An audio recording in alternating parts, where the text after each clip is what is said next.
Brooke Singman has just spoken to the former president about the ruling from the Supreme Court. She joins us now, and what was his reaction, Brooke?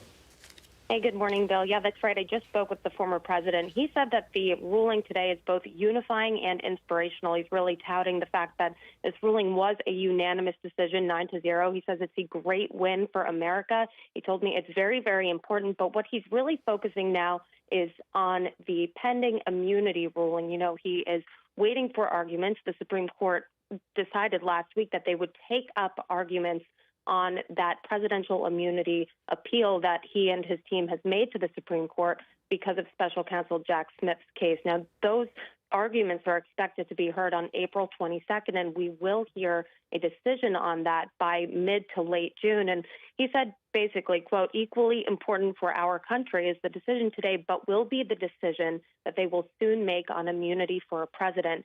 He said without which the presidency would be relegated to nothing more than a ceremonial position, which is far from what the founders intended. And the former president said that no president would be able to properly and effectively function without complete and total immunity.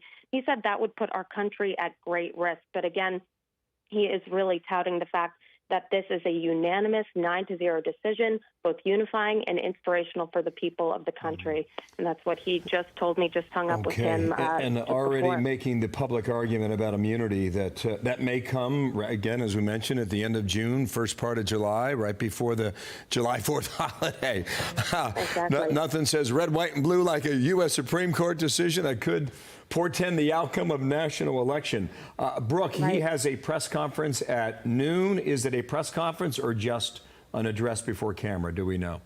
You know what? We don't know exactly right now. We should be ready for anything with that. And of course, Bill, as you mentioned, yes, that decision could come right before July 4th, but it could also come right before the Republican convention in July, which begins mid-July. And if he's the nominee, you know, he will either be coming off on the heels of a Supreme Court win, which would effectively take out that Jack Smith case in Washington, D.C., but also something to keep an eye on is this classified records investigation and those charges down in Florida. Now, he was in court on Friday in Florida, the former president, and the trial for the classified records case, while it's not directly linked to this Jack Smith immunity case for the Washington, D.C. charges, it would definitely have an effect. So that trial was set to begin in May, but Judge Eileen Cannon seems to be pushing that down, delaying that. And obviously the president's team, former president's team, is pushing for a later start date, as is Jack Smith. So we have a lot of dates to watch. We don't know exactly what he's going to say at Mar-a-Lago at noon, but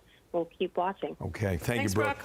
I'm Steve Ducey. I'm Brian Kilmeade. And I'm Ainsley Earhart. And click here to subscribe to the Fox News YouTube page to catch our hottest interviews and most compelling analysis.